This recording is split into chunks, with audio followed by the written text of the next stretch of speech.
Good morning, Westeros. And welcome to our Morning Throners podcast. I'm Nelson. I'm Jeff. And I'm Kyle. And we're the fucking Morning Throners. And welcome back to another episode of your favorite Song of Ice and Fire podcast. We are your Morning Throners, bringing you Jamie 6 tonight. Fellas, how you doing? Pretty good. Right. It's a good night. Yeah, why not? Yeah, Pretty good day. Been a busy week so far, but they're all busy. all up from here. Glad to see you. Some great football going on this weekend. Yeah? All right. So let's, Kyle, what do you think of this chapter? I think ultimately my prediction came true. I feel like I remember saying that like these two weren't done with each other yet, right? Like That's true. Although there was a point halfway through where I was like, "Fuck, he might run into Arya here," and I should have saw that coming. So, So what I wanted to ask, did you at the beginning or like mid-beginning chapter, did you think like, "Oh crap, I was wrong about that," or did you kind of have a feeling that he was going to come back the whole time? I didn't know how it was going to happen. I actually thought she was going to join up with him. Gotcha. Okay. Is kind of how I thought it was going to go. I thought she was going to get away from Vargo, which, I mean, minus the bear thing, like she almost did, right? Like she fucked him up. He didn't rape her. Like, so she came out pretty good there. If it was one-on-one, she might have been all right. Yeah. Oh, she would have been all right, I think, for sure. Yeah. Yeah, Hope can't battle her. Brienne's a battle-tested, man. Yeah. For those of you who don't read along, this is a chapter where Jaime departs Harrenhal, kind of has a wild dream, feels bad, and then comes back to Harrenhal to save Brienne. Redemption arc, huh? What was Kyle's prediction, just so I can remember? He just said that he thought that Jaime and Brienne would stay together. He likes their The dynamic. I think I was pretty vague with that one. So did we know that Jaime was departing, or like did it say like once your hand is healed, you'll get out of here? Yeah, they were like set to leave, and like Roose had told him like, oh no, she's going with Vargo. Like he's getting his sapphires one way or another here, and I can't take both his prizes. Yeah. So. Yeah. All right. So, we start with Jaime already being on the road to King's Landing. He's got some cats with him. Qyburn's going with. Yep. Partly, I guess, to make sure Jaime gets there alive. Yeah, the health aspect. Which I think it's funny because Qyburn is not actually like one of like the Northmen. He's one of the brave companions. He's a Vargo guy. Right, which is kind of weird why it comes. It also comes back up later when Jaime mentions that Vargo's ear is all patched up. He mentions that it's like crudely done, and I was like, "Huh, that's weird." I was like, "Oh wait, no, Jaime took his maester. That's why." That's true. See, I didn't pick that up. Why it was like that? I thought it was just like they were all fucked up, but yeah, and he seems to have some motives of like trying to get back in some good graces here, right? Like exactly. We heard he lost his chain, and Roose kind of says like, "Yeah, I'm sending him with you," because he's hoping that your dad will give his chain back. And Jaime even has a joke like, he can hope all he wants, like that's not going to do shit. He's like, unless he grows my hand back, then my dad will give him whatever he wants. I'll make him Grand Maester. And then there's the other cat leading the party, which is Walton Steelshanks.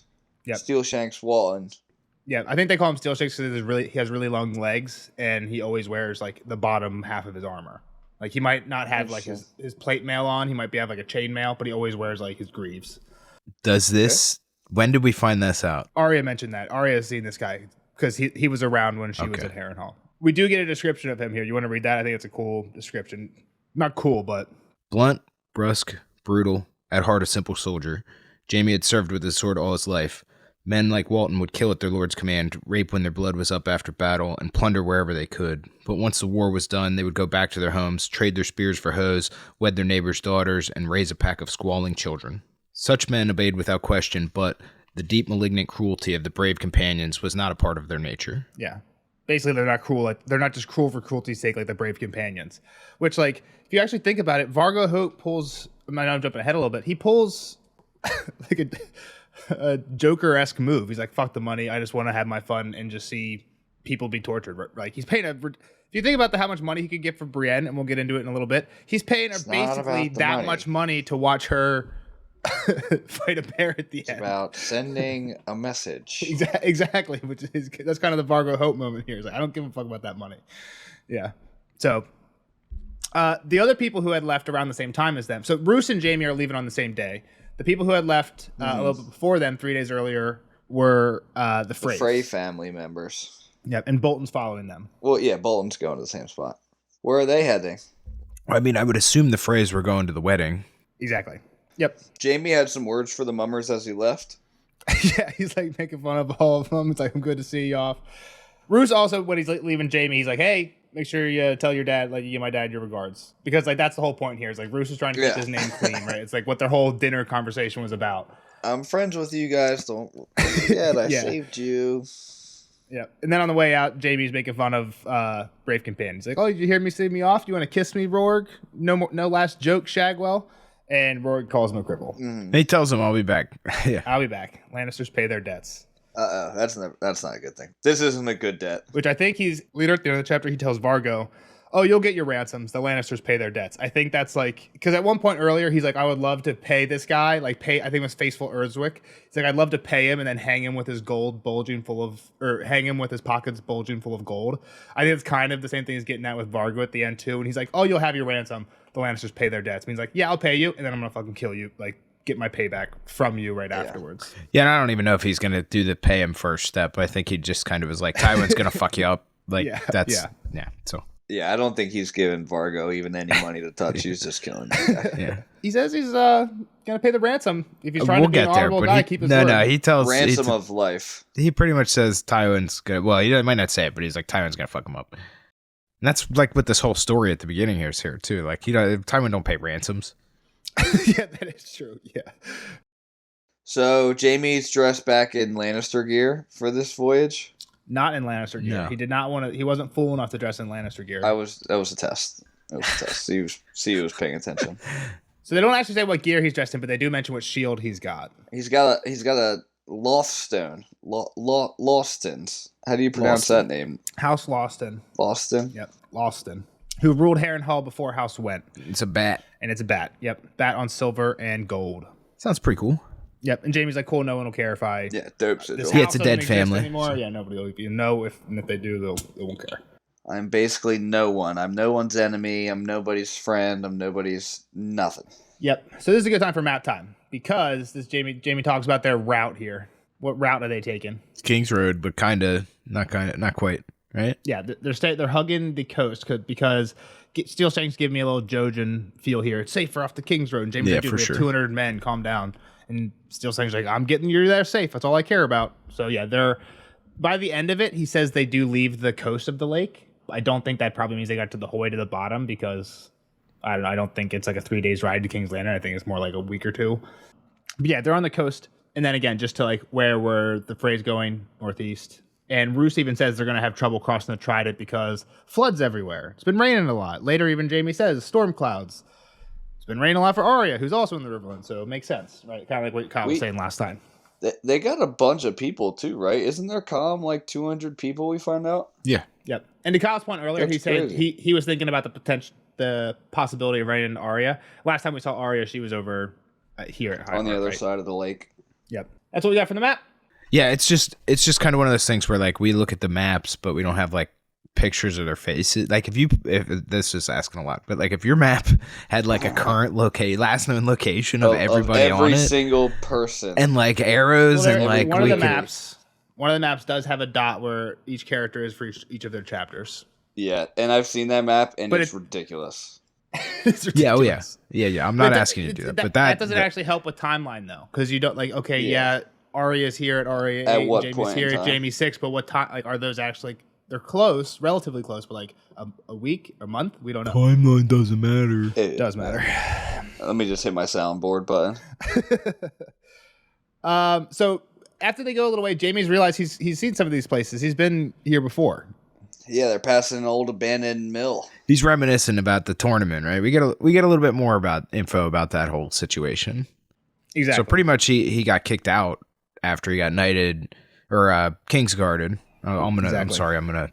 Is it? Yeah. What is You're it right. called, Nelson? Like when you raised, get I would say inducted being into the raised Kingsguard? into the Kingsguard. Yeah. And then he figures out that Aerys was just like fucking with Tywin, right? Like he's just like, now you don't even have your son anymore. He's mine. Like Aerys says he'll win no glory here. He's mine now, not Tywin's. He'll serve as I see fit. I rule and he'll obey. And this is after, because he's like, yeah, get out of here. I don't need all 7 of you here. I need someone to protect. just 6 is fine. I had 6 Yeah. up before. I was good. My wife and young child. Exactly, wife and Viserys. Well, someone's got to be protecting Rhaegar too, right? You would think. Well, Rhaegar's there. He's at the. Remember, he's the one that wins. That's what I'm saying. So, like, let's say like 2 cats are following Rhaegar around, and then 4 for the king. Yeah, they're on his shoulder. It makes sense why there's a lot of people here. Yeah, the king and his heir are both at this tournament. You would want a lot of the king's guard. And every knight is at this tourney, right? This is the biggest tourney. You're saying so there are dangerous people around, is what you're saying. Yeah. Weird question that I probably should ask before, and maybe we did, but Rhaegar was not a king's guard, correct? No. Okay. He's the prince. Yeah, well, I guess he had kids, so I guess that makes sense, and a wife that we know about. But I mean, if you think about it that way, it's kind of like we saw Dunk. Dunk was at a tourney that had a bunch of royalty there, right? Baelor was the heir. The king wasn't actually there, but Baelor, the heir, was there. And there was like 3 or 4 Kingsguard at that tournament, right? Just there for the heir alone. I mean, some of his cousins and like Egg's whole side of the family. I feel like they're there to compete and stuff too, right? Some of them competed, but yeah, I think their first, like when they're not competing, it's not like they're not, I don't think they're having as much fun as everybody else. Yeah. They're not. Well, they they're never not in will their because sacks they're of fucking wine. Kingsguard. They're the social hosts. They're no drinking at the feast, right? Yeah. They're screwed forever. Still got to make sure the party. Maybe you can have a dance here and there, a cup or two of wine, but yeah, you're garden people. Yeah. They're probably sneaking into the back room and stealing a shot or two. Yeah, maybe some of them, right? But yeah, all the Kingsguard nowadays, Forrest, Blunt, Marin, Trant, all those cats, yeah, they're probably just hammered at the feast. Who gives a fuck? They have no honor. All right, so Qyburn rides up to Jaime, and I don't know if he saw something in Jaime's face or whatnot, but asks about his hand and how he was feeling. And hey, how'd that girl go I sent you last night? Yeah, exactly. Give me the details. She do pretty good for you? But he was saying he felt a little feverish, right? Like he didn't feel too hot. At the beginning, he said he was still a little fevery, but Qyburn said here he was good. He's good enough that he needed some exercise, which is why he sent this girl to him. I'm saying when Qyburn came up to him on this ride, like I believe Jaime was like, "Yeah, I'm not feeling too hot right now riding, but we ride on." Here he's most sad about not having his hand. 606. The lack of my hand is troubling me. The mornings were the hard. He's thinking this part. The mornings were the hardest. In his dreams, he had a hand pretty much. So now he's waking up every day, but realizing that he didn't have a hand. You're right though, Jeff. There are times he says that it's throbbing kind of throughout here. And when he wakes up from his dream, that's when I remember Qyburn being like, "Oh, feel the forehead. Really you're sick. burning up. Yeah, you need to go back to sleep." And he's like, "Fuck that, we're going back." That's when I remember, but it might be more than once. Yeah, no, you're right. I just remembered it too soon. So we send in Pia, who's this girl, and she was willing enough. She basically comes in, gets naked right away, jumps in bed, hand on boobie. Jaime thought he was sleeping for half of it. And then she's basically like, "Yeah, sometimes I pretend guys are you because I saw you get your white cloak. I was here that day. Everyone was talking about how handsome and brave you were. Day. So yeah, I just pretend other guys." You think that's true, or do you think she's just got she did some homework? Yeah, I mean, well, I bet you she saw, right? I don't think small folk get to travel a lot, so it makes sense that she could have been she's a Harrenhal lifer. I mean, how do we know she's not a girl that's been traveling with the Boltons or the Brave? I think we have heard of her once before. I think Arya saw her in bed with one of the bloody mummers or something. I think you're right. I think we got a story about her. I don't remember. I just feel like I remember the name. Well, she's willing to do what she's told, right? With little questions asked. Or whatever, however Qyburn frames it, right?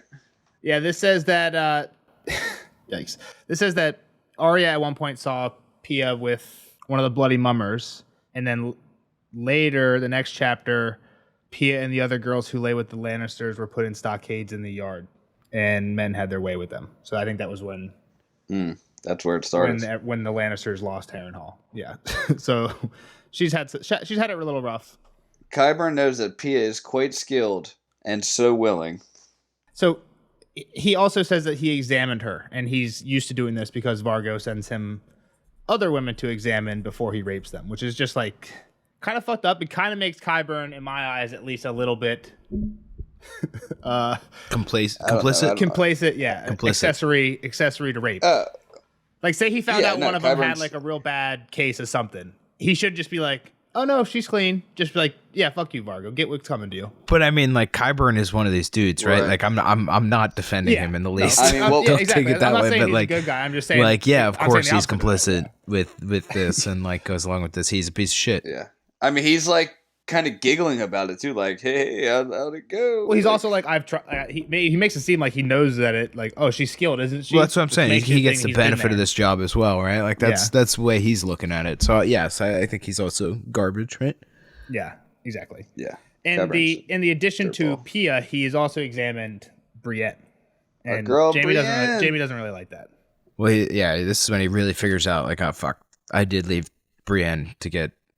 Left her to the goat. Yeah. Left her to the goats. Well, yeah, because Jamie's like, I hope you examined her because her dad wants proof of maidenhood. And he's like, no. He basically says, no, it's because Vargo asked me to, because he only allowed her for $300, 300 gold, and he thinks she's worth a lot more than that because of you. And Jamie's like, he's trying to convince himself, right? He's like, well, I helped you a little bit. I bought her some time, yeah. Bought you some time. And Qyburn kind of calls out the lie that there's no sapphires on the Sapphire Island right away. Like, yeah, he's like, I tried to tell Vargo, but he wouldn't buy it. He thinks he's being cheated. Yeah. Yeah. So it's not about the money. And Brienne's like, she's tough. She'll take it. She'll come out okay. Which is, again, he's just like lying to himself. Right? He says, she'll be all right through a couple rapes. He says something like that at one point. It's like, oh man, it's bad. And then she kind of he at one point blames her. He's like, if she would have just let me have the sword and not fought me for it, we wouldn't even have been in any of this mess. And Jamie's tired of talking to Qyburn, so he rides up to Steel Shanks Walton at the top, at the front. Enough of your nastiness, Qyburn. And we're carrying a peace banner that has rainbow flags, have a pointed star. Jamie's like, this is weird for Northmen. Why are you carrying like this flag for the Southern gods? And they're like, we're looking for a Southern peace. Has this peace banner, a peace banner had to be in place, right? Like everybody kind of carries this with them as well. Like I don't know about with them. You have a white flag, you have a peace banner, and then you have your normal banner. Well, to me, like the surrender flag is white. Yeah, I guess that's true. That's the surrender. That's not necessarily not a peace banner. But like Cleo's had a peace banner right when he was going back and forth with like Robb Stark and message, and like they're just all their offers back and forth. Right. He was under a peace banner. They never really explained what that meant, but yeah. And because Renly's sigil was just a normal sigil, right? He just had a rainbow guard. It's not like he put. I was wondering that when I was reading this. Actually, I was like, this seems like a Renly flag, and I was thinking like, oh, I wonder if Renly, by having the rainbow guard, was trying to like honor the Seven somehow, because like the Seven do have this like I feel like they do have like the rainbow colors for like the Seven gods thing. I think it was more of a bucking of the white guard. Yeah, it's definitely his own thing. But I wondered if like he chose rainbow because I think it's because it's like the opposite. I mean, black I guess would be the opposite of that, but like white, all the colors and just being super extra. I gotcha. Like that was how I like thought of the two. Yep. So Jamie wonders if Tywin has gotten the ransom that Hoat sent, and if it actually went, if his hand actually got sent a lot, like along with it, if Tywin got it, like how that worked, and he wonders, what am I worth? What's a swordsman without a sword hand worth?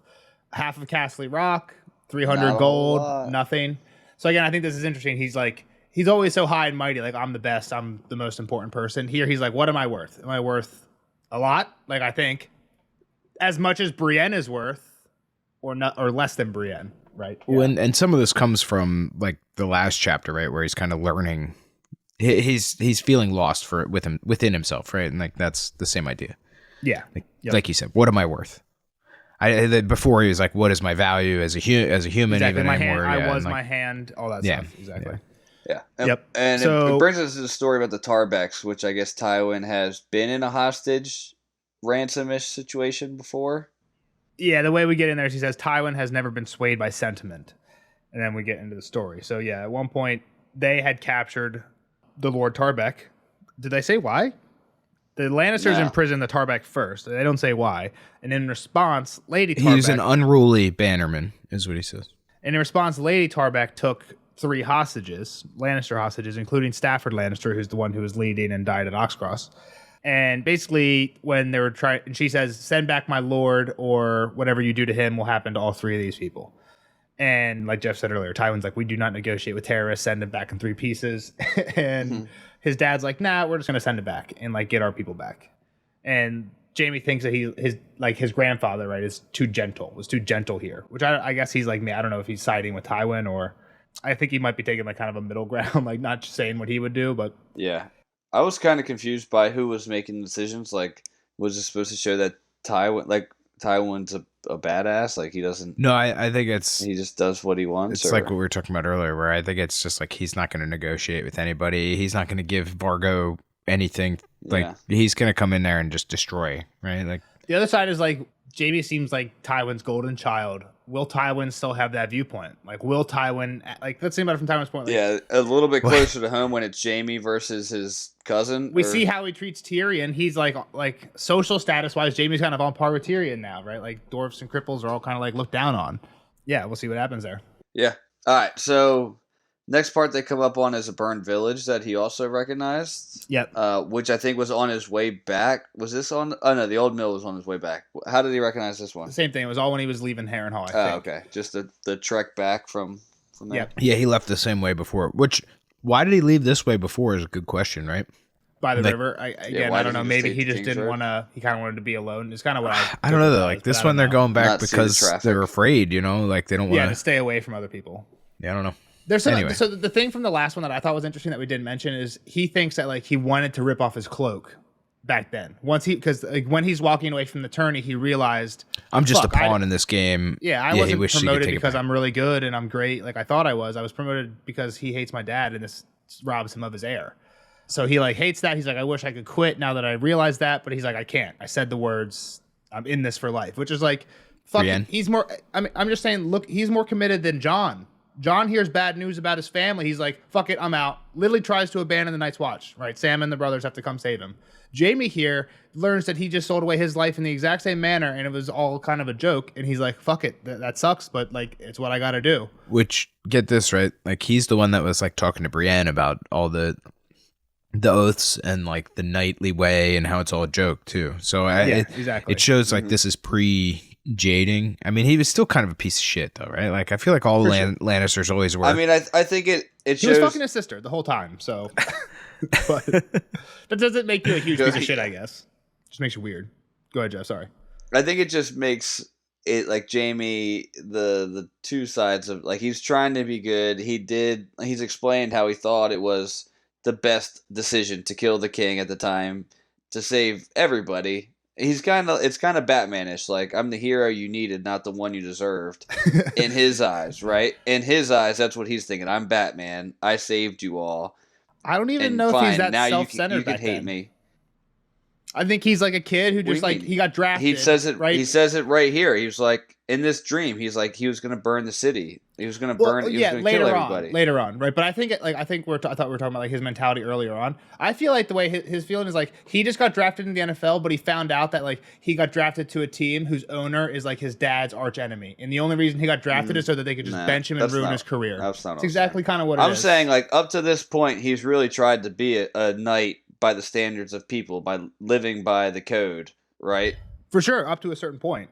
And he still believed, even in killing the king, that he, other than protecting the king, that he was doing the knightly thing, and people just shit on him. So he was like, "All right, fuck it. Like you guys think of me this way. Like I'm gonna keep doing me, but like you guys just see me in this light." now." I 100% see what you're saying with the dream, and the thing is, I feel like the dream is kind of his like subconscious talking. Like, yes, he feels guilty, but like he kind of doesn't put on that act anymore, right? And what's the Batman quote? It's what you do that defines you, Right. Like, yeah, he feels like, oh fuck, I didn't defend Rhaegar's children, you know what I mean? But like he puts on this like push Bran from a window show, like whatever, you know what I mean? Like he doesn't pretend like it matters to him. But you're right, I think it actually does. Right. Just to finish my point about Batman, like if you go to the Dark Knight, like he didn't kill the Joker, but he took on all the Joker's bad doings. Yeah. So that like the world could keep going on, right? And That's true. That's a good point, fine, too. I'm the worst knight, but Yeah, that's a good point too.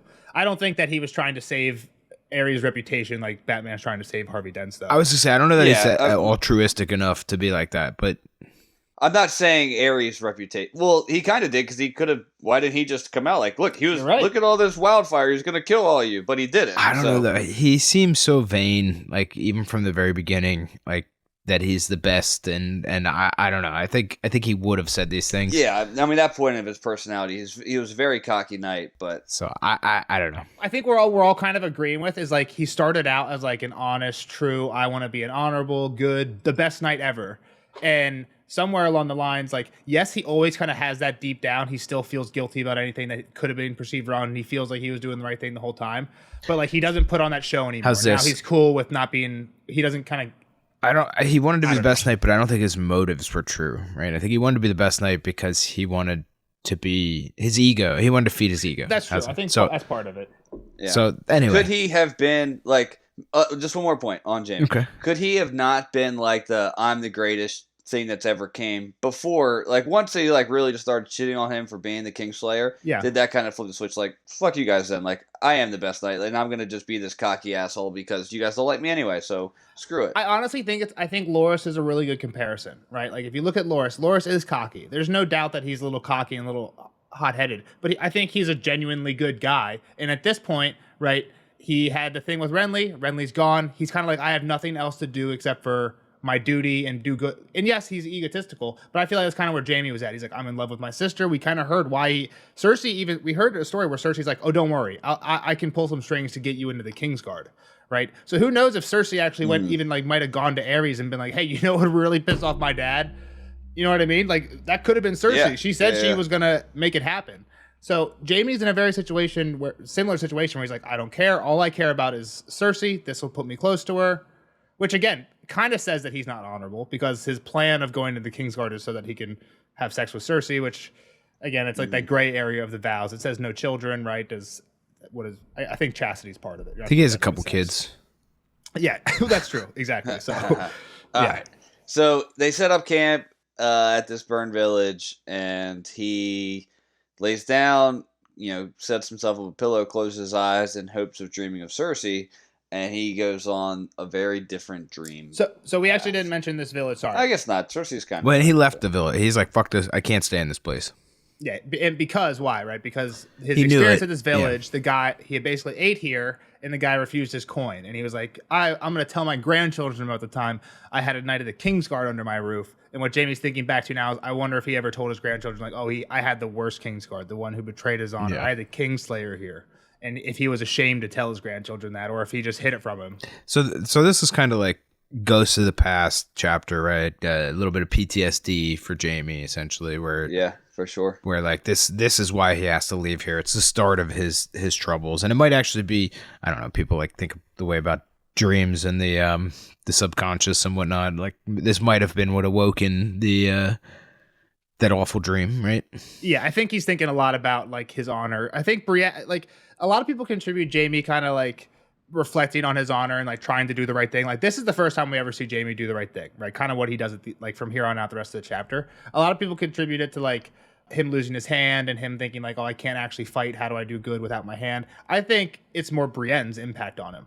Like Brienne gets shit on by everybody and still just does what is I'd right, agree. Tries to uphold her oaths. I think Well, he's yeah, like, and I got to do it if Brienne's doing it. Well, and she was one of the first people to ever stand up to him, really, like directly, right? Like I feel like a lot of people probably throughout his life cower to him, or at least, in front of him. Yeah. Like let him get away with what he wants to do. And she was pretty much like, fuck you, no, I'm honorable. Yeah, exactly. It's basically like Sansa. It's like she proved to him that, as Sansa would call it, true knights are still a thing, even though she's not the knight. And again, I feel like this is just like this whole chapter is like the craziest trope flipped on its head. And George even kind of calls it out at the end when Jaime's like, I only rescue maidens. Like, this is the most ridiculous knight rescuing maiden story you've ever heard, right? Like, Jaime doesn't fight a dragon. He doesn't even have a hand to fight anybody, but he does end up rescuing the maiden. Throws sand. And he's the scumbag, right? Like, like he throws sand and puts himself in the way. He throws somebody's face who we might know that somebody is. We'll riddle that out when we get there. But yeah, so Jaime takes a little nap next to a stump. Yeah. And we get a fever dream. I've got this dream kind of point by point. Do you just want me to read it and then you can kind of I did the same thing. I took like every couple paragraphs and made it like a line or 2 point. Opens with Jaime naked at Castle Rock with his hand. Yep, he has his hand. His functioning sword hand. Exactly. He's surrounded by enemies. Yeah, dozen dark figures around him. Prodding him with spears, forcing him down a twisting stairwell. And he's thinking, I got to go up, not down. There's something terrible under the rock. He calls the rock Castle. He's at Castle Rock, right? I think he said that. He calls it the rock. I said that, yeah. All right, so down to his darkness. He keeps going down, right? It's super down to a spot that he's never been. He's never been. He's like, this doesn't exist in the rock, right? Well, it's weird. He says he does. He says caves like that do exist under the rock, but he doesn't know this one. He's never been to this one. Yeah. It's like one of those weird dreams where like it feels very real, but something's off, right? Like that's kind of where he's at here. Mm-hmm. It's like I know I know this is supposed to be Castle Rock, but I couldn't tell you where. Because they like Yeah, they push him off the stairs into this like pit, and he lands in sand in like a little bit of water. It feels like a boss. It feels like an Elden Ring boss fight room. And for anybody who's played Elden Ring, like you walk through a door, teleported. There's literally nothing but darkness and like a very shallow like an inch of water, just so that every step splashes, just enough to be annoying. So you can't be sneaky. And quickly, he's surrounded by more people, and it tends to be every Lannister that ever existed. Yep. And it ends up, the ones most, and they all kind of fade away till it's just Tywin and Cersei. And I think he even sees Tywin and Cersei with a bunch of other golden-haired people behind him. Yeah. And he asks Cersei why Tywin brought them here, and she's like, "Us? This is your place, not me." And he's thinking that she's like the only light. She's holding a torch, and she's the only light in this darkness. Yep.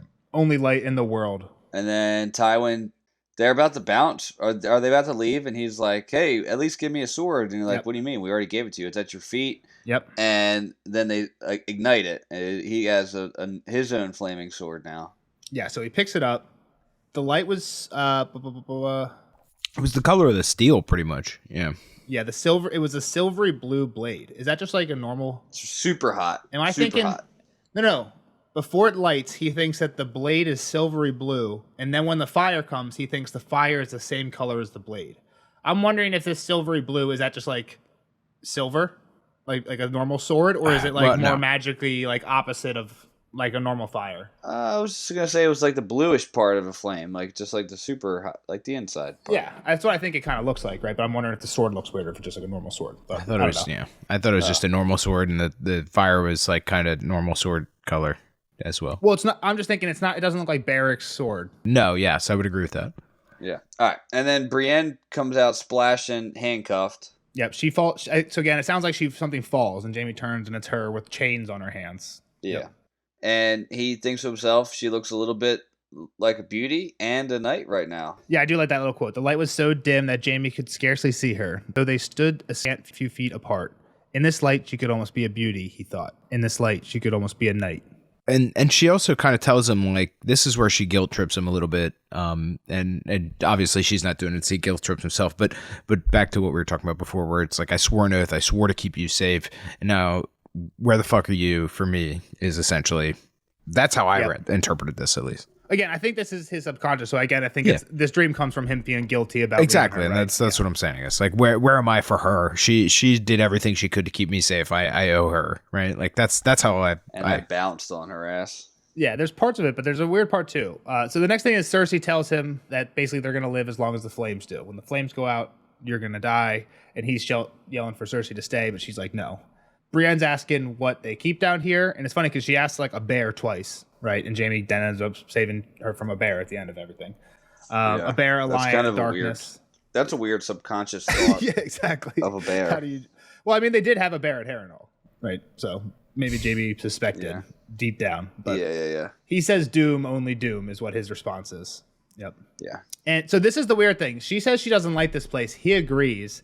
And she offers like, hey, if you get on my shoulders, you can probably get out of here. And he's like, that sounds great. Like, then I could get back to Cersei. But before he can reply, that's when the people show up. I like how she says, my feet are wet. I think he says that. I think this is Jaime being like stupid joke Jaime. Like she's like, I don't like this place. He's like, me either. My feet are wet. Like that's why he doesn't like this place. Gotcha, like obviously there's a bigger reason why you don't like this place. Yeah. There's a lot worse things going on, but wet feet are a problem. If you got wet socks, you'll catch a cold. Especially. Yeah. I don't know about that, but it's just very uncomfortable.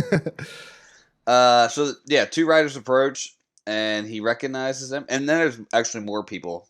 Like, it's two, and then there's more. Yeah, but at first when he sees two, they're silent. Right, they're in water. Every step Jaime or Brienne takes makes a splash. These horses are coming up that aren't making a noise, though. And it reminds Jaime of when Ned rode the length of the hall in the throne room in silence. Which makes me wonder, like, if you're on a horse on like a marble or granite, whatever the hell the brick How floor. wasn't that horse click clacking? Yeah, maybe there's like a red carpet is what I'm thinking, but like I don't even know about that. I think it was more of just like the moment was so powerful that like everything else stopped. He didn't recognize the sound. Yeah. I'm with you on there, Kyle. Yeah. And he calls out, "Is it you, Stark?" And then Brienne points out the more of them. Yep, there's more of them. 5 had been his brothers, Oswell Went and John Derry. Lewin Martell, a Prince of Dorne, the White Bull, Gerald Hightower, Sir Arthur Dane, Sword of the Morning, and beside them, crowned in mist and grief with his long hair streaming behind him, rode Rhaegar Targaryen, Prince of Dragonstone and rightful heir to the Iron Throne. Yep. So Jaime's talking shit, basically. Yeah, you don't scare me. You guys are dead. And Brienne's like, I swore an oath to protect him. Like, don't fight him. Like, I swore an oath. And they're like, we all swore You oaths. skipped the part where he says, well, who's she going to fight? Yeah, again, Jaime's kind of even mocking them. He's like, I'll take you one by one, but who's she going to fight? She gets cross if you leave her out. So Yeah, it's a pretty good line. she argues about their oaths. Arthur Dayne says, we all swore oaths, basically taking a shot at Jaime like he broke his. He broke the most important oath. And this is where Jaime tries to explain. He was going to burn the whole city down. And they're not having it. They're basically all condemning him like one by one, saying like single lines for killing the king he swore to protect, until Lewin Martell's like, and what about the children? Like, you're supposed to protect all the royal family, the queen and like or not queen. I guess the queen probably. Well, no, I think I don't know. Queen, the queen's children, Princess. Princess, yeah, Essentially. Rhaegar's wife and children. Exactly. And he's like, Rhaegar himself speaks up and says, yeah, you're supposed to protect my wife and I children. left my And family Jaime's- with you. And he said, I never thought he'd hurt him, which is like, come on, right? It was the mountain. Well, Like, we've who's heard he? about him. So I don't know if Who that's is what Jaime he? thinks here. How I would was Jaime with the how would king. Jaime know the mountain's going to be the one that gets to those two? Right? Robert, then, is what you're saying? What Jaime knew was that Tywin was outside the city. That's all Jaime knows, is that Tywin's outside the city. I forget who it was. I think Pycelle's saying open the door. Varys is saying keep it shut. This is what he said last time. He's like, that's when he should have listened to Varys. He didn't. He listened to Pycelle instead. Pycelle opened the door and Tywin sacked the city. Right? So, like, yes, it was the mountain, but I think Jaime's implying that Tywin like ordered it, because how would Jaime know who was going to get to them? Right? All he knew was Tywin was the one outside the city. So are you saying this is Jaime essentially assigning blame to Tywin? That's how I take it. Okay. No, that's fair. I was going to ask you guys Yeah, who you thought I mean, he if was, and then I think we know the mountain is kind of like a rabid dog. yeah. Yeah, and he follows the command of Tywin from everything we've seen. So Like that's a fair. dog chasing cars. I wouldn't know what to do with one if I caught it. Stop the Batman quote. I got the Dark Knight on my mind. I just gotta. And it makes sense. Like Jaime doesn't really probably know the mountain that well, or at least definitely doesn't know the mountain as well as he knows Tywin. So it makes more sense. Like, I didn't think my dad would kill your kids. You know what I mean? Like, he was the hand. Yeah, like, are you Like, kidding me? He was like part of the family. Like, the that family was not friend. the plan. Yeah, The plan wasn't for your kids to He's the die. second guy in charge. yeah, exactly. We're all cool. All right. The flame on his sword starts to dim, and then it went dark, and only Brienne's burned as the ghost. And came then all the rushing in. ghosts come rushing in. The flame Yeah. to me is like the honor, right? That's how I see it. And like, once you lose all your honor, you might as Okay. well be dead. Is the way that this dream to me could be interpreted. I like Interesting. that. That makes a ton of sense. Yeah. It's cool. I do like that interpretation. I was just taking it more literally. And that's why Brienne's was always going, right? Like, yeah, that's a good point. and his has been Yeah. flickering when he had, or at least his own self-worth. After he lost the argument. Yeah. It's kind of like he's trying to win that mental Yeah. battle with himself that I did the right thing. Yeah. And basically all the people who he respected as honorable were like, no, you fucking did it. And he wakes up and he's like, you know what? It's time to Yeah. figure it out. I like Let's that. do something. Let's do something cool. Yeah. All right. So he wakes up in a sweat. Qyburn and Steelshanks check on him, and they're like, "All right, like, let's get you some more dream." Jamie You woke good, up bro? screaming. Yeah, they're like, yo, you good? Yo, have you ever done that? Shit's funny. Oh, of course. Maybe, dude. I'm I feel sure, like yeah. I do it like maybe I sleep talk. Jeff, so my Jeff definitely sleep talks a little bit. I don't think I I've ever sleep heard talk. you I like. sleepwalk a little I bit. feel like you sleep mumble. I had a buddy in high school who one time had. I only ever actually heard it once, but he had like a full like 3 or 4 sentence conversation with his brother, who was sleeping, but he wasn't talking back in the same room. He was like, "What are you doing? Get away from me! No, you did it!" And like four complete sentences. I understood every word he said, and then he just went back to sleep. Like, he didn't wake up. He was like, but he was moving and everything while he was saying them. It was weird. I've got some crazy sleep stories of myself. I've woken up with a cramp and like legitimately screaming like that, and like, Oh, for sure. Oh, maybe dude. from a Charlie That's horse. and my Yeah. wife is But like, not from a "What the dream. fuck is going?" Like freaking out, like thinking Usually that when I drink, the world is usually ending. when I drink too much, I'll get a calf cramp Yeah. in bed, the and like worst. it's bad. It's not good. Bad. Just like, Yeah. My mom has a pretty good story when I was like 12 years old, sleepwalking and talking. We were down the shore, and like when our families used to travel, we traveled really big and in like smaller deals. in smaller rooms. So like a lot of times, like the kids were sleeping on pullouts and whatnot, and my youngest cousin, who was my best friend, didn't have anywhere to put his clothes. He was basically living out of his suitcase, and it was the first year our families actually stayed in separate hotels and condos, and my mom woke up to me trying to yank out a drawer of our dresser to go take to him. Like I'm like banging on this drawer to take it out. She's like, "What are you doing?" She's like, "Mike needs a drawer." So you're like a stepwalker. You're like a stepbrother sleepwalker. Like you sleepwalk like Daryl and Brennan from, I do some Step Brothers. This is my purse in the oven. Yeah, purse in the oven. Exactly. Or couch cushions in the oven. Yeah, you're right. But it's some purse in the fridge or something. Yeah, I something forget. weird, Yeah, yeah. it's been a while, but yeah, exactly. But yeah, so he wakes up, cold sweat, doesn't like it. He looks at the stump and realizes it's a weirwood stump because there's like some moonlight shining on it. I thought you were talking about his hand. He looks at that too, and he's like, "Fuck, my hand is gone." I know, but He looks at both stumps. 2 stumps. Yeah, and his stomach's hurting him because he didn't eat dinner. So his stomach's hurting. He's pissed about not having the hand. Kyber, I kind of said it. Kyber wants to give him more dream wine or milk of the poppy, and he's like, "Nah, no more dreaming." Exactly. He's like, "I'm not going back to bed." And I've had that where we wake up from a bad dream and you're like, "Yeah, I'm not risking going back to wherever the fuck I just was. I'm gonna stay away." Dude, I've had nightmares where it's like, no way I'm sleeping again. Like I'm watching TV. Yeah. And then you That's just like funny. hope the TV, then you kind of change your mind. Dude, I've had some. I've never I'm experienced not a anything that good bad. scary movie person. Yeah, me either. I'm but- not a good scary movie person, so like I used to get terrified after a scary movie in real life. Well, no. I don't get so scared that I can't go to sleep. That doesn't really happen to me. But like, I feel like sometimes I'll have a bad dream, wake up from it, and be like, "Oh, thank God that's over," and go back to bed and be back in the exact same dream. Yeah, for sure. So for sometimes sure. I wake up from a bad dream and be like, "You know what? I'm just gonna ride this one out, and I'll go. I'll take a nap later today. I'm gonna start doing my homework at 3 a.m. or whatever." Absolutely. Turn the TV Friday back the on. Yeah. 13th action. Yeah. Fucking Freddy's coming back for me and can't go back to bed. Absolutely. I've been there. All right, so let's go back. I got to go back. I left something there. Well, hold on. Before there was another quote that I didn't understand that I wanted to see what you guys took of it. So when he notices that the stump, the wood was white, Oh yeah, sorry, I skipped one. he says it made him think of Winterfell and Ned Stark's heart tree. It was not him, he thought. It was never him. But the stump was dead, and so was Stark, and so were all the others. Like what is him? It was not him. He thought it was never him. I don't understand what that means. The only thing I can think of is in the dream. That's what I was thinking too. Like because at first he thought the horse was right. I honestly don't know this one. This isn't like I don't know. Well, the Kyle. other thing I thought of was Jeff's favorite thing to say, like, "You're not him." So I didn't really want to bring that back up again, but like that was the way. That's it. Like, but I was like, that was kind of a joke way to think of it. You bowl a 280. That's hilarious. You He's thinking of average Ned Stark. And he's like, 280. he is not him. Just and he's not even saying it out loud. Just in his own mind, like fuck Ned. He He's was not never him. fucking him. Yeah, I was always him. I'm taking it that way. I don't even care. I kind of That's how I'm take taking it. He was never him. Rereading it, I kind of take it as like I don't think of people. I take it as in a serious like he doesn't think of other people like this. Like Ned, I don't care about Ned Stark. Like why am I even thinking of him?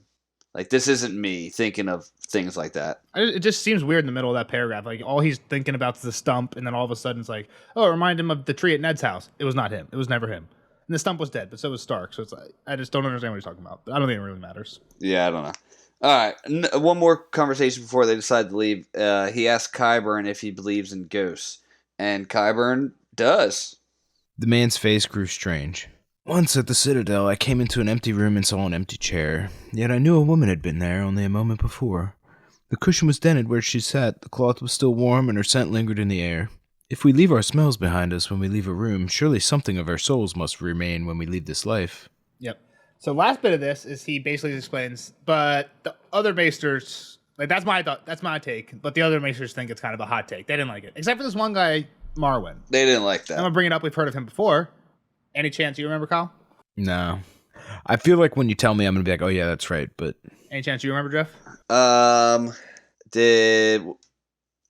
just thinking of the Maester Lewin did something with him, I think. No, it's way weirder than that.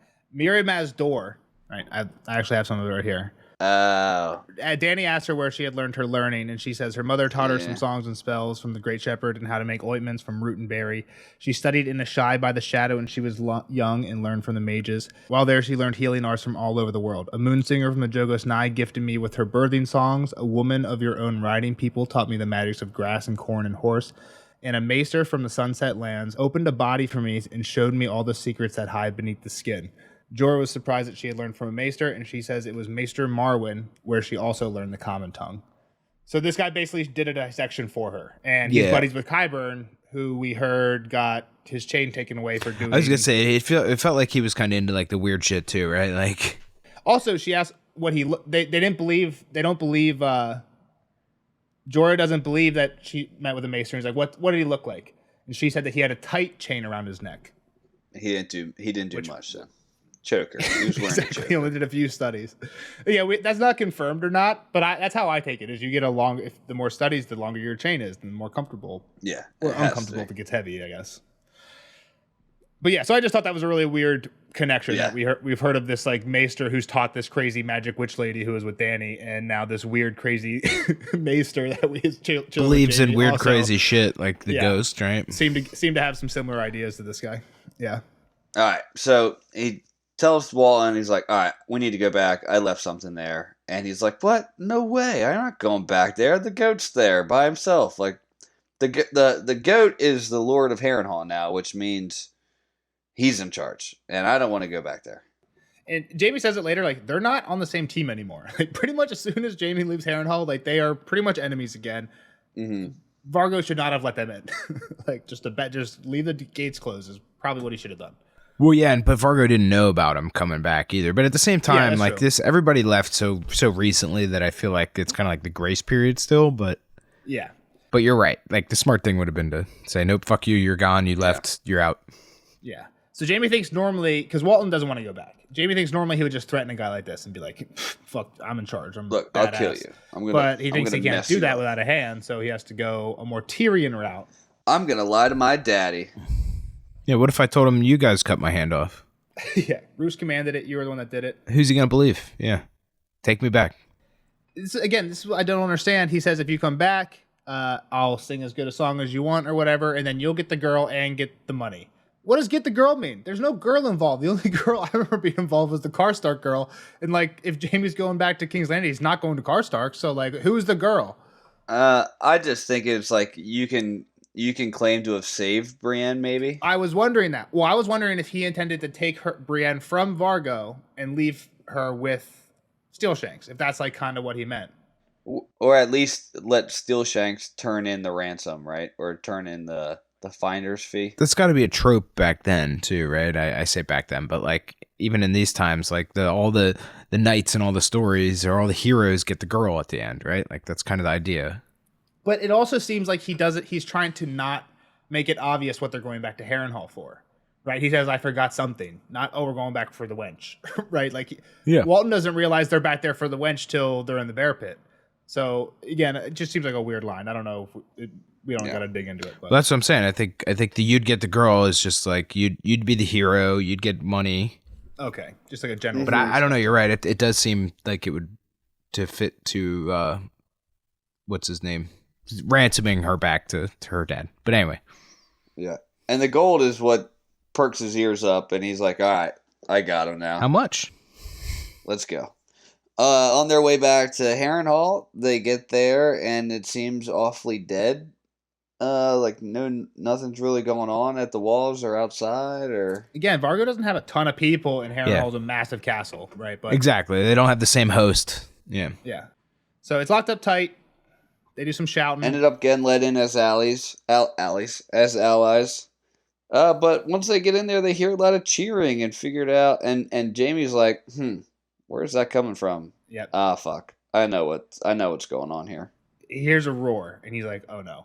He realized what was happening, and he takes off. Yep. To the bear pit. And they get to the bear pit, and he says it's like a big bear pit. He's like, "Oh, he liked to do his bear baiting," and then it's 10 yards by 5 yards deep. But it doesn't seem massive. Like if I was in an area with a bear, I'd want it to be a lot bigger than a 10-yard circle. Right? Absolutely. Absolutely. This isn't the pit. Isn't for the people in the pit.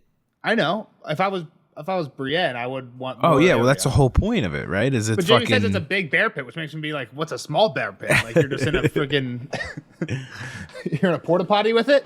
You got to win in a phone booth. Yeah, gotta win the phone booth. Yeah, exactly. Got to win your one-on-ones, Nelson. So it's stone walls, sand floors, and Brienne is not equipped. Brienne's in the bear pit, obviously, right? Also, we haven't mentioned it yet. Kyle, She's zipping and bopping. Wonder if you thought about this. There's a lot of Bear and the Maiden Fair. Like a lot of people will just call this chapter the Bear and the Maiden Fair chapter. She's dancing with the bear the whole time, She's pretty really much. in a fight, and she's the maiden. And she's dressed in a she's a maid in a dress. The first thing Jamie says to her when she gets out is, "You're still a maid," right? Yeah, true. I didn't even think about that, but yeah, I see the connection. Yeah, Bear's attacking, Brienne's attacking as well, but like she actually gets a smack on it, but nothing happens. It's when Jamie realizes she's got a tourney sword, and Jamie tries to talk to Hote. "I'll pay the ransom," and he's like, "I don't give a fuck. If you want her, go get her." And he's like, "All right," and he hops right in there. This is actually a really good. When you think about it, Kyle, did you think about what he was doing? Like, do you think he would try to I don't know, take the tourney sword and actually kill the bear? I didn't know. I honestly didn't know what his plan was. I was like, how's he gonna kill him with this jaw? I didn't know his plan was to have the guys. With I wonder him. if he. I wonder to what extent he knew that. Do you think he jumped in knowing that? I'm not sure. For sure. There's no way they let me die. No, I think for sure that was his plan. Yeah, I think what Jeff is saying right there is right. I think he realizes that at some point. But when he first jumps in, he's like, "Fuck, what do I do now?" Which doesn't mean he didn't have it planned. He still might have had it planned. He just knows he has to waste some time now. But you think he would have been shouting or something? I don't know. He knew he had some plot armor. I guess maybe. Well, I mean, he says, "I hope you'd kill the beast before the beast kill me." Okay. Yes, okay. Mm-hmm. Yep. There's proof. So to me, that says that he kind of had an idea of what was going to happen here. Yeah. The other thing is, I think right before he jumps in, Vargo does say that the reason this is happening is because she bit his ear off. I think you guys said that earlier. She literally Mike Tysoned his ass during the rape. Yeah, that's awesome. This is what it seems like. Like I said, we don't know if it's during the rape, but that's kind of attempted rape. I don't know. He did. Badass. Yeah, he doesn't get it done exactly. So yeah, he picks up a jawbone at one point, and he wonders whose face he held. There's no way to confirm. Obviously, no way to confirm this, but I have one suspicion. We only know of one person who whoever was it, Amory or Amory Lorch? Exactly. So it's this who was like a Lannister man. Now Jamie just picking up a part of his face. I just think it's kind of ironic that he was such a dickhead to Arya and everything, and now he's just getting his face thrown across. No burial, just disrespected. Fuck you, Amory. Kind of like it. But yeah, so Brienne, they also kind of have this get behind me, you get behind me, you don't even have a sword type thing. She tries to rush out, he trips her.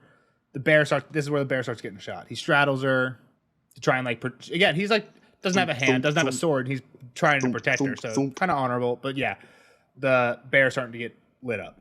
Yeah, gets lit up, ends up dying, and Steel Shang's like, all right, she's coming with us. He calls her a wench. All right, we're taking the wench. Jamie's like, her name's Brienne. I think he does that once earlier too. Brienne? What the hell did you just say? Brienne. Did you just say Brienne? He did say Brienne. He did. I'm never talking to you again. Brienne is what the audiobook guy calls it. calls Brienne. You have never said Brienne to me, and I never want to hear you say Brienne again. I try to not say it, but it's in my head somewhere. That's as bad as Glow saying Kevin was supposed to be Caven. But he also said this one time earlier when Jamie and Steel Shanks first get to the bear pit. Steel Shanks says, "This is none of our concern." Steel Shanks warned Jamie. Lord Bolton said the wench was theirs to do with as they liked. Her name is Brienne. And that's when he runs. Her name is Brienne. What's her name? Her name is Brienne. That's when Brienne. He runs up. Brienne. That's when he runs up. That's how you can tell I've had too many whiskeys, is when I start calling Brienne. That's when he runs up to Vargo Hope before a lot of this. What the fuck is wrong with you? I'm gonna throw up in the trash can after this. But yeah, no, I think that's a good point. You're right. I've ruined Jeff's point by stumbling and giving her a weird name. But I do think it's a really awesome moment when Jamie sticks up for her for the thing that he's been doing the whole time. And it's also curious that when Jamie jumps in, she says Kingslayer. Yeah, I don't know if we hit that. That's true. That's a good point too. And he's like, "Hey, my name's Jamie." Yeah, exactly. Hey, I just defended you out there. Come on. Yeah, so I like that. Yeah. I wonder if they're gonna from here on out, are they gonna only refer to each other as Jamie like by their real names? I doubt it. Jamie bet you once Jamie and Brienne. I bet you one slips here and there. A good old wench or Kingslayer. I don't remember, but I'm guessing. Well, somebody says it at the end. Oh, Steel Shanks calls him out. Jamie's like, all right, I'll pay both of our ransoms. Like, you'll get it. Rourke's like, nah, let's go. Let's kill them. And Hope decides in his big brain to be merciful and let them go. Steel Shanks is pissed that they're there. Brienne asks why they came back. And Jamie says that he dreamed of her. Yep, I dreamed of you. End chapter. Well, so he only lets them go because he's obviously outnumbered, right? Yeah, they're drunk, which is like, I feel like that is a tense moment. You can't when fight like, drunk. Rourke's like, fight him, and he's like drunk. They only have half as many people. You're like, are they gonna make this bad move? Well, Rourke's like, kill him or we're gonna fuck you up. So like, or else you're gonna lose all of us. So I think Hote is in for some serious. Oh, that's shit how here. you took it? Was if you don't let him go, we're not gonna be happy with you. I thought he took it as like if you don't kill him now, he'll be back and we're gonna regret it in the long. That's kind of how I took it. I thought it was kind of like mutiny. I see that. I don't think it's a bad take, but that Because Rourke does it. First off, he's not really a brave. I mean, he is a brave companion at this point, but he has no real loyalty to them, right? Like, why would he? And like he always seemed to be. He's the one with no nose. Yeah. Yes. Yep. Like Exactly. he always seemed to be trying to like be creepy and get to like a place of power through. I don't want to say abuse, but like just murder and mayhem and evil villain shit. That seems his personality. So to me, that's how I read it. Was like. Kill him, or when they're gone, you're gonna wish you did because we're gonna take over this. Gotcha. So I don't know. Yeah, I see that. All right, cool. Any general predictions for the next one? Did we wrap it up? He told her that he dreamed of her, and that's why he came back. I don't know. If Yep. I didn't hear somebody say it. I'm sorry. Again, I think Jamie's kind of being the good guy here. When she asks like, "Why'd you come back?" He thinks like, "Oh, I just thought of a ton of really cruel jokes, but I told her I was kind of nice. I dreamed about you." So, yep, end of chapter. I think it's a good one. I like this one. Yeah. Yeah, it's Cool, good. cool show up too. Does he dream in the show? I don't remember. They don't really do any dreams in the show too much. Yeah, I forget. I think basically he just talks to Qyburn, and Qyburn's like, "Oh yeah, she's not getting ransomed," and that's the main. I think that's what turns him back on the show. But yeah, I like the dream. I'd say it's more right. Like the idea is it's more character development in the positive manner for Jamie. Yeah, again, not a good guy, but Which was good to see. Yeah. what's that called? Like the Han Solo Anti-hero? anti-hero. Is Jamie an anti-hero? I guess not. He's kind of still just. Is Han Solo an anti-hero? He's a bad guy that saves the day. You're right. I Yeah, don't he know does who- some questionable things, but his motives are true. He's a smuggler. good guy deep down. Yeah. Yeah, I feel like Jamie's the opposite. He's like an anti-villain. He's like a dick at heart, but every once in a while he'll do some good things. Okay. You just coined a new phrase. Now it's way to be unique. Your first time ever being unique. That's a Game of Thrones word, actually. Nelson Yeah, didn't there's make a it lot up. of anti-villains in Game of Yeah. Thrones. Yeah. All right. But all right, we're going pretty long. We'll let Kyle go if he has no more predictions. See him in the next one. For Catelyn, what do we think? Come on. It's definitely Catelyn 5. Grow up. You guys like this game when I have to look it up and you guys get to guess. I just wish you were prepared. If you were ever prepared for one thing, It was 5. Wow, Jeff was actually right. I'm always right. So we'll see you guys on that one. See the rest of you guys in the spoiler section. All right. Bye, Kyle. Bye. All right, later, nerds. Spoiler alert! Spoiler alert!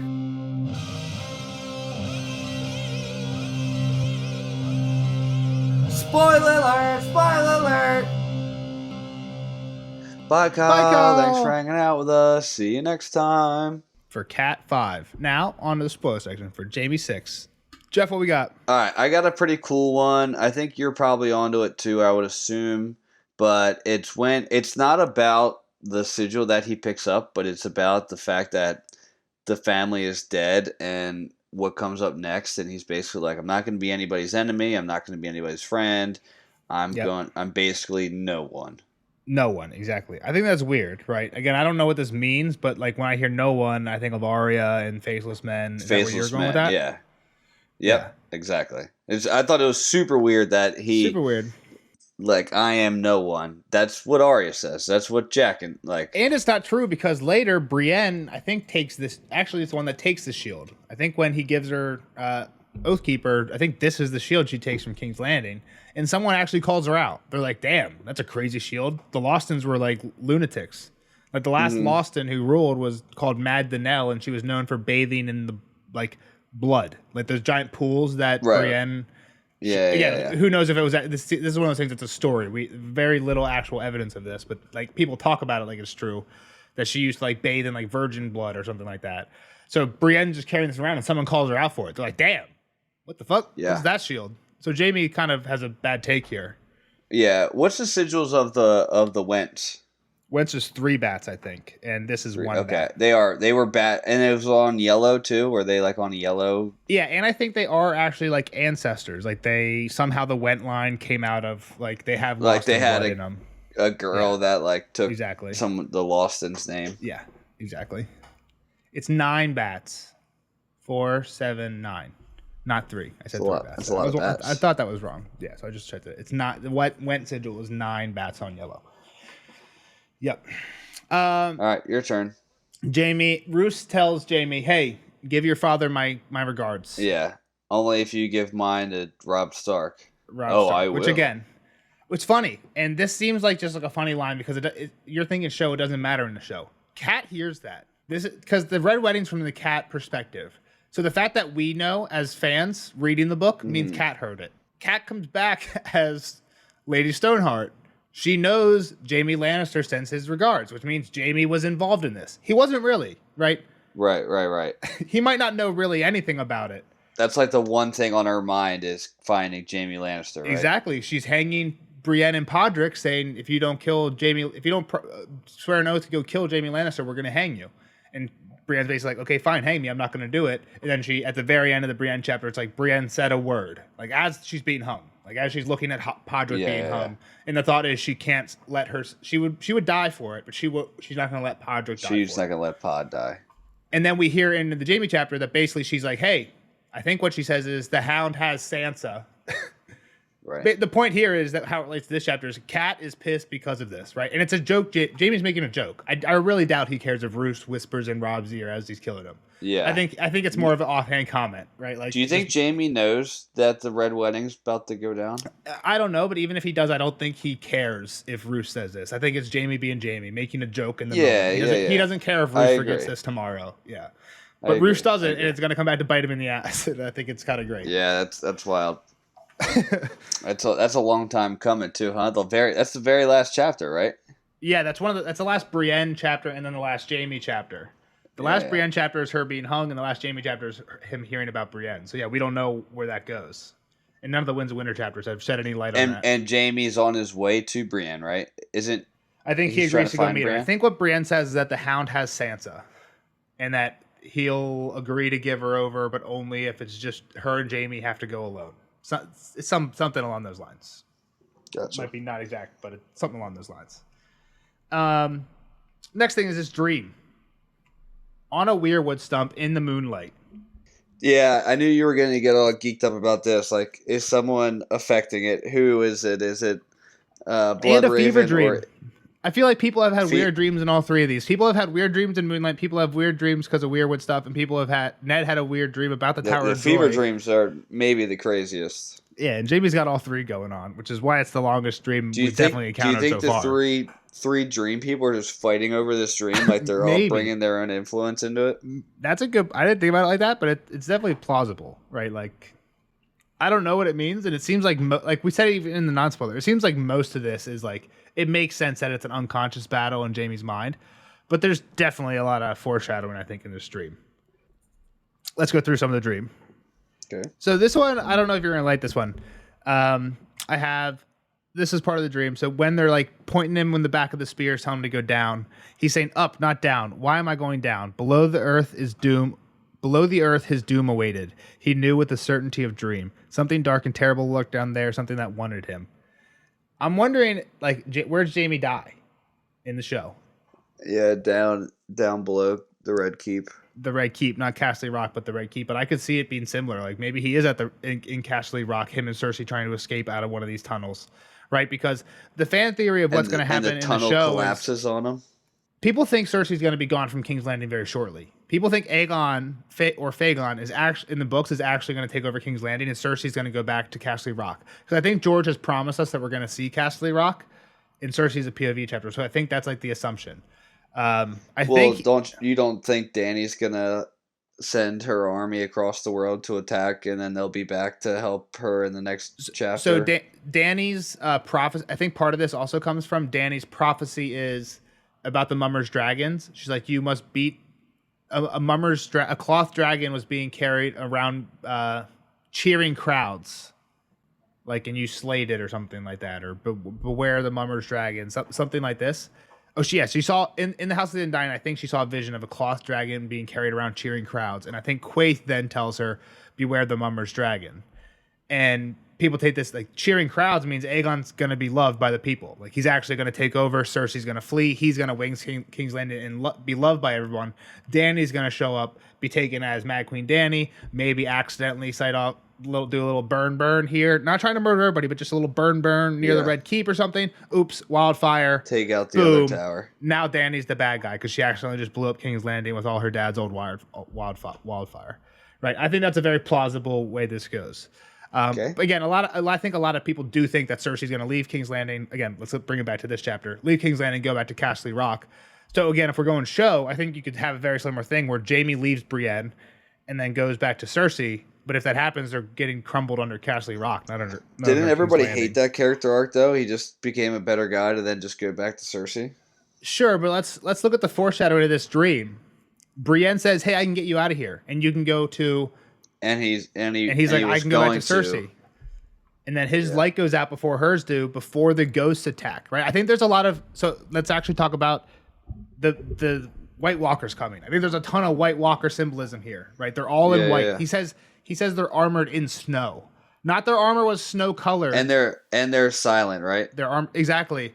I actually thought it was White Walkers. You're right, when they all pull their swords completely silent, which I think is something they actually say in the prologue. Like when they all pull their swords out, it was like like there was Don't no they sound. move in silence too? They move in silence. Exactly. They move in silence. And these guys are walking their horses. I think there's a ton of White Walker stuff. And then they're wearing the flaming swords. I don't know what that is. But I've heard I actually did see a theory that the reason the swords are blue is to symbolize that they're ice, and not ice as in like actual ice, but as in like Ned's sword ice.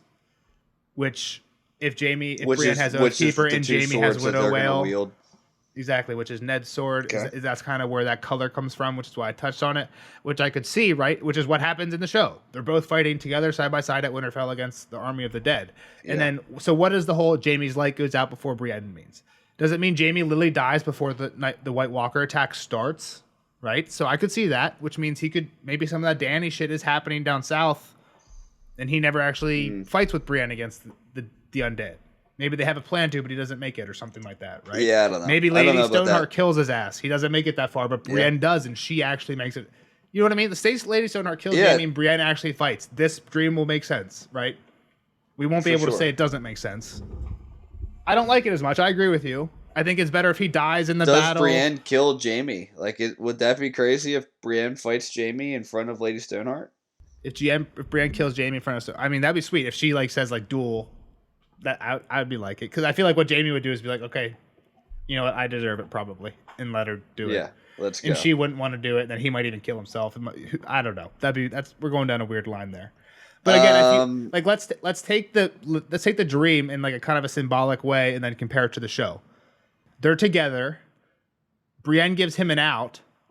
He's like, yeah, fuck it, I'm out. Goes back to Cersei, and then he dies, and she doesn't die. Yeah, maybe her light goes on. That is what happens in the show. Yeah, I actually thought Kyle's interpretation of honor was pretty fucking great. I thought it was really good too. I thought that was great too.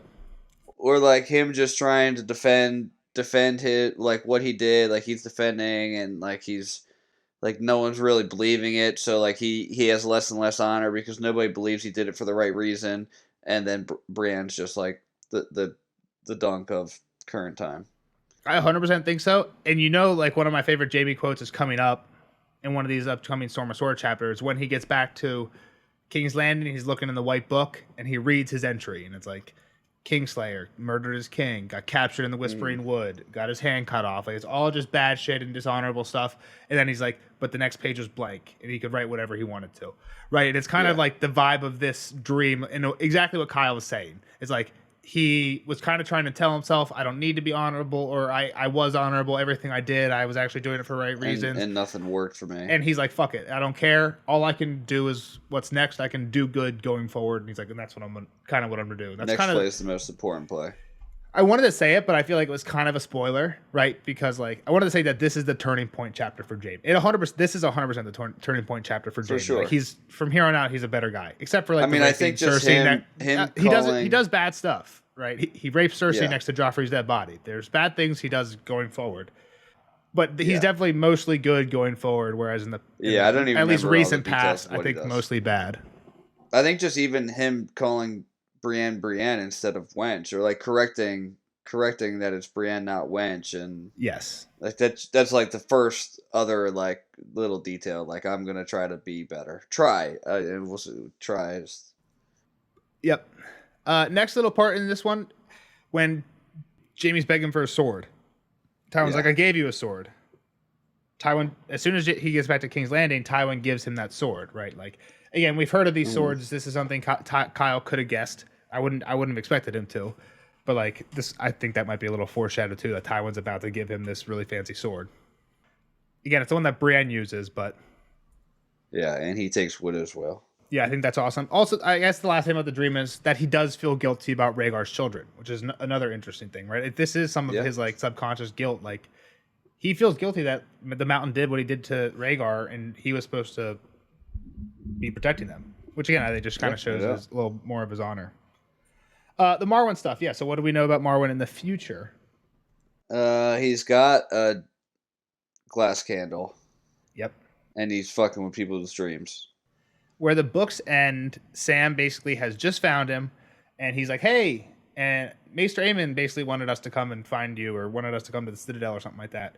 And he's like, "Oh, Maester Aemon, like, tell me about it." And he's like, "Yeah, basically, we just found out on the way back here, right before Aemon died, he found out. I think this is what happens. He finds out about Dany, and is like starting to get like really upset that she's alone, like by herself. He's like, "Oh, I wish I was like 10 years younger or 20 years younger, so that I could go and talk to her and stuff like that." And he's deciding he needs counsel. And Aemon might even tell Sam to make sure that they send her a maester. Whether that happens or not, basically when Sam gets there and tells him a little bit about Aemon and what he was saying, Marwyn's like, "Okay, I'm out," and he's hopping on a ship to go see Dany. He's heading east. To go see Dany. What's also really weird about this is which again, the only reason I know this because fans have crazy theories. When Aemon dies, he dies on the ship, and they say when Targaryens die, they burn their dead. And they want to preserve him, so they put him in a cask of rum. Ew. Put his body in a cask of rum because they're at sea and they want to preserve his body until they burn it. And I think for some reason there's a theory, this might be even true and confirmed, it's been a while since I read it, that when Marwyn goes to see Dany, he still has that, he takes the same ship, so he still has that cask. Again, I don't know if it's confirmed that it wasn't unloaded, but I think we're gonna see Dany burn a rum inflated. I have no idea. Again, I don't know where those theories go any further than that, but use your imagination. I'm sure someone's thought about it. That body's gonna go up like a bonfire. The other interesting thing about Marwyn, and we maybe should have mentioned a little bit more, is Mira Mazdor says she learned from Marwyn while she was in Asshai, which means Marwyn's been to Asshai, which means he knows some shit, right? Like he's doing dissections in Asshai. What the fuck's this guy? He's got some shadow shit going on. He's got some friends, yeah. I think the last thing I had was, the stump thing. The bear and the maiden fair. The stump thing, but also in that quote, after it was not him, he thought it was never him, but the stump was dead, and so was Stark, and so were all the others. Prince Rhaegar and Sir Arthur and the children and Aerys. Aerys was most dead of all. And again, just going to while we're talking about the crazy theories, what if Aerys is the only one dead, and that's why he's the most dead of all, right? What if Prince Rhaegar and Sir Arthur Dayne are still alive, and they're Mance Rayder, and Gerald Hyde? I don't believe it, but I don't know. Take your tin hat off. That was my tin hat theory for the day. And the other thing is, I guess last thing, the two dreams, both fever dreams, contain a very similar cast of ghostly characters, right? When Ned was at the tower. At the tower, I think at least the seven with him were shades. Was Arthur Dayne in both fever dreams? Arthur Dayne and Gerald Hightower, and Oswell went. where those were the three Kings card. They were in both. Yeah, we'll see you guys in the next one for Catlin 5. They're probably on a storm on the way to their murder. See you then. It'll be a great chapter. Bye bye. All right, bye.